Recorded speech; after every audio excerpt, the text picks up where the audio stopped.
Bien. Nous venons de terminer cette première phase de notre atelier des billes rouges. C'est quand même dur. C'est la vie en entreprise, c'est quand même pas facile. Ce que j'aimerais vous demander maintenant, c'est qu'est-ce qu'on a appris de tout ça? La pression n'a meilleure que la qualité. Je suis pas sûr. On a quand même des preuves qui prouvent le contraire. Dès qu'on a eu un licenciement, on a quand même nettement monté. La prime n'améliore pas forcément la qualité. Là, ça par contre, c'est juste de me rejoindre. Pourquoi? On a absolument respecté les procédures, je rappelle 35 degrés. Ça vous fait penser à quoi dans la vie réelle? C'est quoi les billes rouges pour vous? Des bugs? Des jours de retard? Qu'est-ce que vous faites quand vous avez des bugs? Il y a toujours des bugs dans les programmes qui sont développés, c'est déjà pas mal. Il y a 20% de billes rouges dans la boîte, oui, c'est exactement ça, bien sûr. Donc forcément, vous partez avec un léger handicap. C'est utile que le directeur a bloqué toute remise en cause du système. Ah oui, le système est quand même plus important que les gens. Est-ce que ça ressemble à des choses que vous avez déjà vécues? Alors, la surprise, c'est qu'il n'y a eu aucune discussion, jamais, de la direction vers la non-qualité. Jamais la direction s'est posé la question de savoir pourquoi ça arrivait et comment est-ce qu'on pouvait améliorer les choses. Alors en fait, d'où elle vient cette expérience et qu'est-ce qu'elle cherchait à montrer?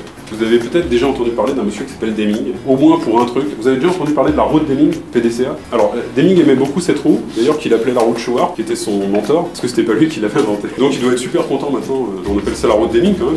Il a essayé d'expliquer dans son pays, aux États-Unis, qu'il fallait s'intéresser à la variabilité des processus pour en tirer des conclusions sur ce qui se passait réellement, sur les causes qui étaient attachées aux personnes, par exemple, qui étaient attachées au processus lui-même. Si on avait continué encore pendant un certain temps, on aurait pu, vous l'avez fait assez rapidement, hein, vous avez déduit assez rapidement qu'il y avait 20% de billes rouges dans la boîte. Et alors Deming a fait un truc, c'est qu'il a dit, en fait, il y a 7 maladies dans les organisations, et malheureusement elles sont mortelles. Elles vont conduire les organisations à mourir.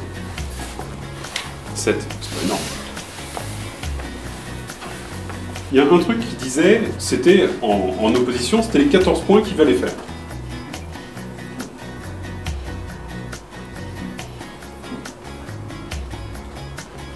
Là, ça exprime quelque chose quand même sur qu'est-ce qui doit changer si on veut changer.